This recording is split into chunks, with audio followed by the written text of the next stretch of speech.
What do you teach? My name is Jessica Chan. I teach in a private girls' school called Westridge in South Pasadena, And California. where did you go on your fellowship? I went to Ethiopia. I had the privilege to be working with a group of scientists from around the world who were gathered together to look at conservation in Ethiopia's church forests. And a church forest is a forest that is built around or that exists around a church. And what's special about these forests is that because they are on holy land, they're protected by the church. So Ethiopia has this amazing set of forests that are reservoirs for biodiversity, which is unlike many other African countries and is uniquely linked to Ethiopia's Christian heritage. And surprisingly enough, not much research has been done on these forests. And this team of scientists came together to try to look at what some of the needs of the forest might be and how they could be best addressed by making management recommendations. And their work there was to start to collect some data on insect biodiversity and other projects based on each researcher's, each researcher's speciality. So we had a herpetologist, we had a scientist who was studying epiphytes on trees, we had a scientist who was studying microfauna using Burley's traps to trap insects, and we had beetle collecting specialists.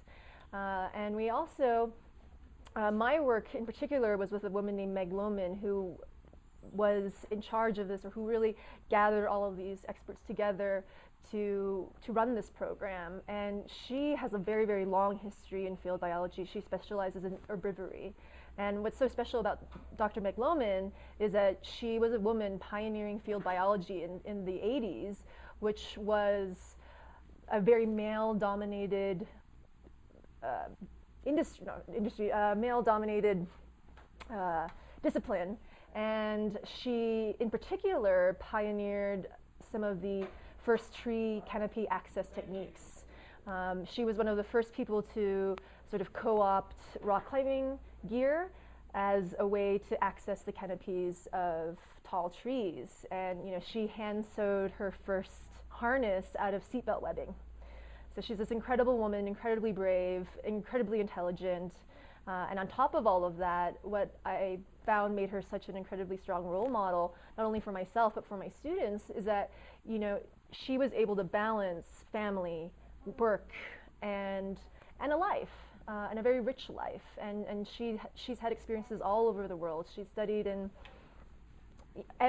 on every continent, and developing many types of techniques, from inflatable dirigibles or rafts landing on the canopy. She's used big building cranes to examine forest canopies, and she's also been a big part of the movement for building canopy walkways through forests, which you see more and more often now. But she was sort of one of the founding idea makers in this arena. So what did this do for your teaching then personally?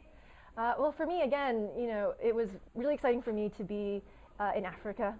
It was really exciting for me to learn about a new culture, to try to understand a new group of people, to learn the language, to learn how to get around, to be resourceful and think with spontaneity and improvisation. And it was exciting for me to take risks, and I don't necessarily mean dangerous risks per se, but risking meeting new people and risking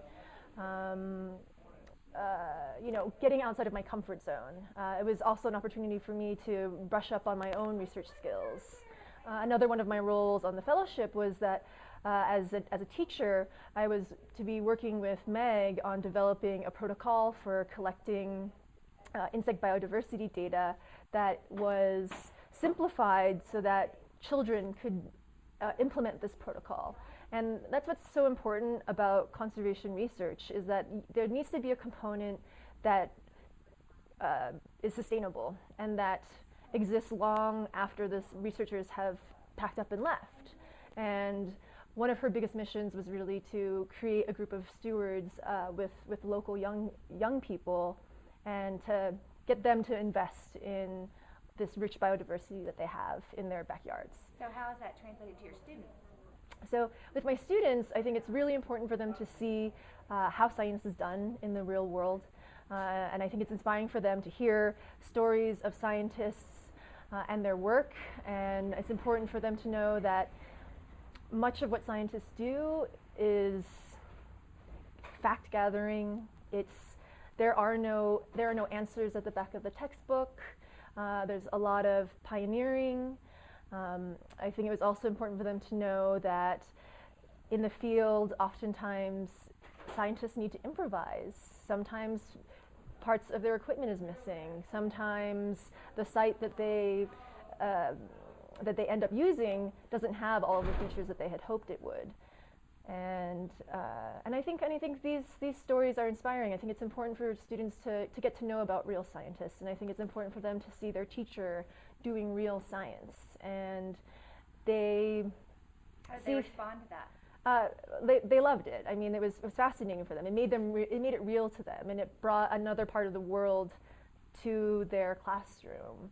And there's something about authentic artifacts and bringing pictures into the classroom that I took or that I'm in, and that was really powerful. And another piece that was important in my classroom is that I also helped my students to conduct their own original research and help them process all of the pieces of experimental design and all of the variables that need to be controlled for, and being able to use real examples from Ethiopia to help them design their own projects.